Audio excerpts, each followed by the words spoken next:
We have an exciting video today. As I had mentioned over the weekend, the possibility of getting Dan Bates, the CEO of Clean Vision Corp, CLNV, to do an interview. Just kind of talk about where the company's growth is coming in. He actually reached out to me and said, hey, what a better time than to do it now as the shareholder letter dropped. And I'm like, that'd be perfect. I know a lot of people probably have a lot of questions. So I did gather some questions so we can go and ask them those as well, so you'll be able to get your questions answered. But as far as the little snippet that has in the beginning, it talks about all the revenue projections, between 80 million, 50 million, 50 million from West Virginia, Arizona, Morocco, and that's just the beginning. So, you got to understand, like, the pipeline is huge, the growth is huge, and then, this is not a one-night shot type of company, but they're truly building something special. And then, if you get a chance, read the PR about the hydrogen fuel cell, which is really cool. I didn't even know they were doing this. So, just from revenue projections, what they're building, and then you're going to hear about it more in the video of kind of the pipeline they have and what they're trying to accomplish. So, go ahead, get some popcorn, get some candy, your favorite drink, sit back and relax, and let's start the interview. Recording in progress. Hey everyone, thanks for joining today. We actually have Dan Bates, CEO of Clean Vision, on today. Great news. I actually asked Dan past couple weeks, to get an interview, and he said, well, I got some things in the works. Let's go ahead and wait for that to happen. I'm like, what could possibly in the works? But it just hit the wires not too long ago, is the actual shareholder letter, which is incredible. This is one of the most beautiful letters and deck slide I've ever seen. It talks about, as far as revenue projections over the next couple of years, the project building, just where shareholders' investments lie and, going forward. So we're going to talk with Dan a little bit about that today, where he sees the company going.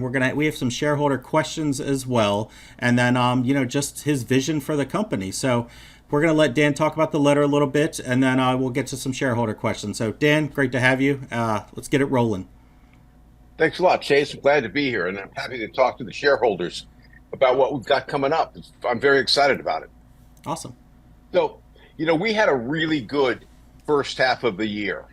I'm very proud of what we've done and what my team has accomplished over the course of the last 6 months, and really before that, the last 3 years leading up to this, because one of the things that I tried to articulate in that letter is this stuff doesn't happen overnight. This is really hard, what we're trying to accomplish. We're trying to move the needle on the plastic waste problem globally. And so in order to do that, and that problem is enormous, as you know, in order to do that, we had to do the foundational work over the course of the last 3 years, really understanding how the national sword, the China policy, affected the developed world's waste streams. Where the technology is, how to interface all of this within the Basel Convention rules, right? So that we can have a legal way of exporting and importing plastic from one jurisdiction to the next. So we've done a lot of hard work to get to this point, and now that we're ready to light the candle, get this thing rocking. Awesome. So, I know obviously the earth, the country, has more plastic waste than anybody even knows. So do you feel that you have a niche company, or how many competitors are there out there, and what is the growth possibility of something like this over the course of X amount of years? So we started this thing in 2019, 2020, in COVID and all that, knowing that waste plastic was a huge global problem, and that the national sword policy that China set out was going to disrupt the supply chain. It's going to really ruin the ability for the developed world to dispose of that waste material. So what we then said is, let's create the Plastic Conversion Network, PCN, which will then connect waste streams to conversion facilities as close to those waste streams as possible, reduce carbon footprint, reduce logistics, cost, and all of that. So in doing so, we set ourselves apart from our competitors because we're a solutions provider. We look at a market, we look at what the available technology is, and we put the best technology in the location based on cost, based on time, how quickly we can deploy, and based on volume. So where our competitors typically skew towards the technology provider, and they're happy to install one of their machines or maybe two of their machines Yeah. at 50 or 100 tons per day. My concept, my team's concept was, let's do this at scale. Let's get a whole bunch of jurisdictions. Let's really understand the technology market, what works in what type of feedstock we're getting, and then let's go hard and go fast. So where one of our competitors might be putting 100 tons per day together, my total portfolio, and I think we've announced this, was 4,800 metric tons at full capacity. Now, it's going to take a lot of capital to get there. It's going to take a lot of time to get there. But I mean, just the scope of what we're doing is going to move the needle. And it's going to take time to get there. I'm not saying this is going to happen overnight. We've got a 3-year, 5-year roadmap to get to full capacity, but it's something that we're focused on and something that we're keeping our eye on that ball. We're starting in Morocco. We've initially started in India. We've got that running. We've got Morocco running. Next is going to be West Virginia, then Arizona, and a whole host of other jurisdictions behind that. That's great. Yeah, that was actually one of the questions from the shareholders. And I know you can't share publicly, but they had asked what other countries and or states, and I said, well, they probably won't be able to answer that, but they probably can touch that there are many more coming. Can you All touch right. on that at all? Yeah. Oh, absolutely. So we've announced and we're moving forward here in the U.S. on Arizona and West Virginia. We expect, if all goes right, we expect West Virginia sometime in the first quarter of next year to be operational. I'd like to see Arizona right behind that, Q2, Q3, Okay. right? Behind that comes Michigan and Massachusetts, which we've announced LOIs, and those LOIs are now moving into more definitive agreements. Nice. We have Puerto Rico that's also been announced, which is also moving to definitive agreements. The question really becomes one of bandwidth. It doesn't matter if I have 100 locations signed up if I can't execute and knock them Exactly. all off the list and get them into operation, right? Yep. I'm not here to collect LOIs for the OTC community. I'm here to convert waste plastic into clean fuels and then hydrogen. That's my goal. Same thing in Europe, where we have France lined up, we've got Sri Lanka, we've got Turkey, Wow. and then we've got a whole bunch of other ones behind that, which without being too forward looking, is really exciting where we're headed. We're headed out to Southeast Asia. We made an announcement about bringing on an EPC for Malaysia that is lined up. But, the Southeast Asian countries have some of the largest plastic waste problems in the world. That's where most of it ends up being ocean bound. So we want to focus in that region and help curb that waste that ends up in our oceans. So that's kind of, without being too forward looking, that's what I can say about new jurisdictions. I mean, I think that's enough. Yeah, I mean, it shows that there's a large pipeline. Not just, hey, this is what we're working on now, but hey, these are things already in the works. And as they come up, you guys will see them. But, it shows that in this timeline, in this roadmap, that there's a bright future. So, I mean, that leads me to another question. Is this doesn't feel like like a pink sheet company. I mean, you'll see companies that are CBD or they'll be this. I mean, a similar or corporation would be like HIRU, where they bottle water and so forth. So as far as a real company per se. But you guys don't seem like you'd be a penny stock. So do you want to stay on OTC markets forever, or what do you have a vision for the future? Yeah, I'm not going to say anything disparaging about the OTC or the other companies. I mean, Sure. it serves a purpose for us right now, Yep. right? Being a public company and access to public capital.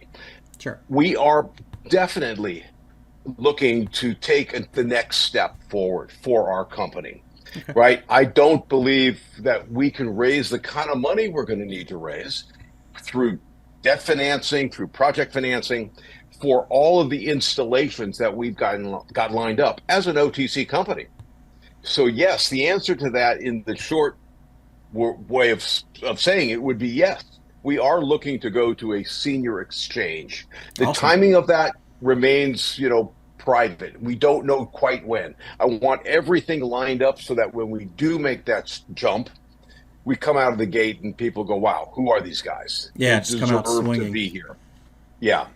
Yeah, just I get don't want to everything be buttoned I don't up. want to be an OTC company making that move that's just going to then get crushed on NASDAQ or on NYSE. Oh, I definitely. want to make Yeah, that move absolutely. because then we go forward from there. Yep, you get everything buttoned up. You got the revenue to show, and then all of a sudden it's like, all right, it is time. That's Um, right. let's look at another question that we have. And let's see. So, how do you go about finding these projects and these opportunities? So, I mean, when you come up with all these other countries, is it just word of mouth? Do you kind of have like a streamline of, leads that come through, or do you have people that source about for you? Um, my background is in renewable. I started in sustainability and renewable energy in 2008 and have worked all over the world. I've got probably, I think it's more than 40 countries where I have projects installed. Phew. And Wow. so I have a good Rolodex and a Yep. great network globally and domestically. But I also have a great team. One guy can't do this. This is not Dan and a laptop. Definitely Okay. not. This is Dan. Yeah, this is Dan and a whole bunch of really smart guys behind me working, in lockstep. So when we go out and find a project, whether it's domestic or whether it's international, it's because we have relationships that we built. Our Cool. board is also very effective in opening the door. We have, Dr. Dorsey on the board, who is a, luminary in the sustainability community internationally. So he can pick up the phone, call who we need. He can do the same thing here domestically. Some of the other guys that we're working with just have great relationships and really know how to unlock, the business development locks that need to go, need to be unlocked to get to that next step. But the thing to remember is that when we go to a state or when we go to a country, a municipality, whatever jurisdiction, that they all have the same problem. What are we going to do with our plastic waste? Yeah. And so it's as important as it is to be there with great biz dev, timing is also key. And I believe we are totally in the sweet spot of the timing arc for getting this project done at a global scale. Oh, absolutely. I mean, and then you do talk about the bandwidth too. So, I mean, as how many people are you looking to hire, over the course of the next, let's say 2, 3 years? I mean, 10, 20, 30, 100? You know, I guess it's hard to say. yeah, it's really hard to answer that question because it becomes a question of resources, right? If I had my way, I would probably hire 50, 60 people tomorrow, engineers, back office, project managers, project developers, people who can help stand up these projects with if we had the access to capital in order to actually commission the project in a various state or a various country, right? Definitely. Because it doesn't matter if we have a huge payroll, but if the projects aren't ready, then these guys are just sitting around doing stuff that really is not meaningful just yet. Once they're once the projects are approved and funded, then we've got a whole team standing ready to go that will do the project development, will do the project management, will do all the work necessary, the legal and regulatory work as well, to get the permits, to get the licenses to operate, to get the land, to get the feedstock agreements, to get the offtake agreements. We've got all of that identified. And in the countries and in the couple of states that we're working in, we have all of that locked down. But to answer your question to how big do we want to grow, we're a global company. We're going Yeah. to be as big and as large a headcount as needed to make sure that all of these projects are successful. Nice. So when you talk about these projects, because I have a similar type of work as well, do you hire out subcontractors, or is it an employee? Is it contract based? Like, hey, this is going to be a 24-month project. You'll be signed on for this. Or once they're done, do they move to the next? Is it like employee based or contract based? Right now, it's a little bit of a mixed bag. We have a handful Okay. of consultants, contractors, and we have a bunch of W-2 employees here in the U.S. The W-2 guys are going to grow. Many of the consultants, if they choose, right? It's a free country. If they choose and they see that this is a valuable company that they want to be a part of going forward, may come over full time. Okay. Yeah. where we are in the international opportunities, Morocco, India, we have employees. Those are all on staff Okay. running those operating facilities. They are not consultants. Good to know. Nice. Okay. Oh, let me just clear that. Yeah, that's all great. I think one of the last questions I have, so looking at the shareholder letter, just looking at the possible revenue over the next few years in all of these projects, I mean, it's like hundreds of millions of dollars. And you had mentioned that it's going to be project financing and non-dilutive, correct? Or, Yeah. how's So, that going to work? right. So that's one of the biggest questions that I get asked as the CEO of this thing. We've got great aspirations to put projects in, you know, all over the world, right? There are Yeah. 380 million, 400 million tons of plastic produced annually. Excuse me. And 10% of it gets recycled. So there's Okay. plenty of feedstock. We're never going to run out of plastic No, feedstock, right? So how do you definitely not. stand up all of these facilities all over the world? It's going to take a lot of money, no Yeah. question about it. And what we're going to end up doing is it's going to be primarily debt financed, right? We're going to do this just as you would do a solar farm, a wind farm. Nobody uses their equity to finance those projects. They do it through project finance, traditional Hmm. mechanisms of funding these projects. We want to make sure that we're non-dilutive to the investors, right? Yeah, Because definitely. we can't keep going to the well. They have to make money too, and they will make money with our success. So we have a lot of very good banking relationships, both here in the United States and abroad, that will start really flipping the switch on how we bring that debt into the company based on the projects that we have and the financial rewards that these investors will see by standing up these projects globally. Awesome, that's great news. And you had mentioned, as far as the shareholders, and the value being increased. Is there a possibility of ever being another dividend in the next, Oh, any time?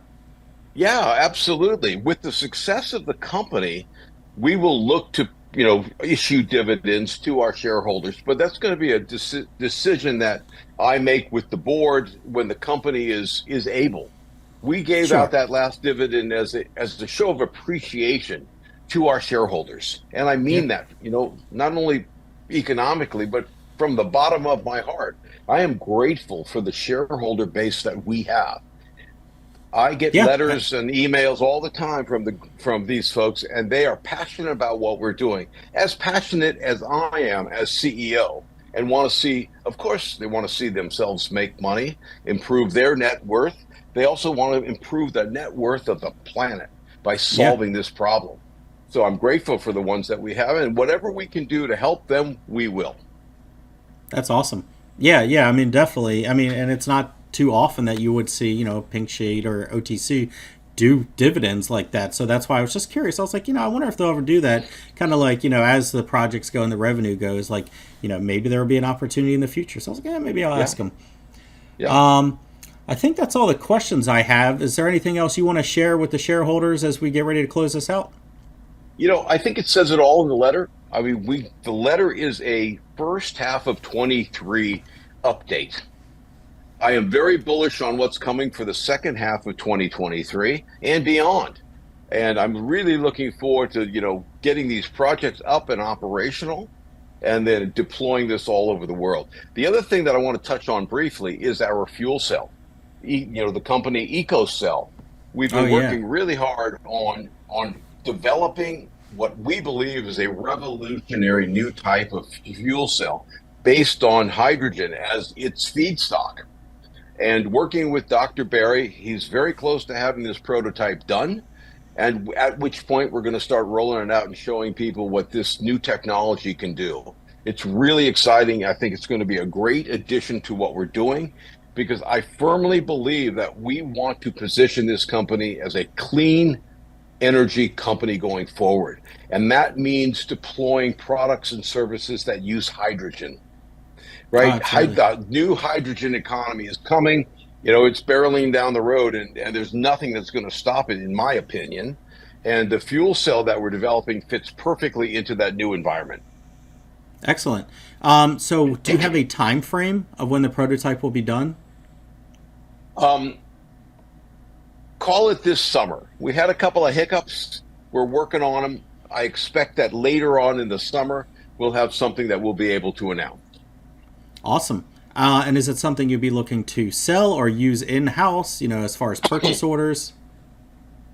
What we're going to end up doing is looking for partners to manufacture. Okay. Once we have the prototypes up and running. One thing that I don't want to do is become a manufacturer and take my eye off the ball of what we're already doing. So we will Definitely. look for great partners to help us deploy the EcoCell products both domestically and internationally. Oh, I'm sure those will be some nice PRs to see as well. Oh yeah. Oh yeah, there's going to be a lot Awesome. of good stuff coming out.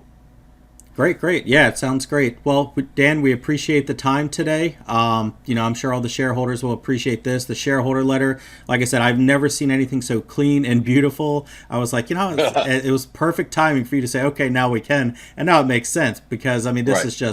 is it's beautiful to see. So, again, everybody appreciate your time for coming on today, and we'll take it on the next one. Great. Thanks a lot, Chase. And thanks to all our shareholders. I really appreciate your support.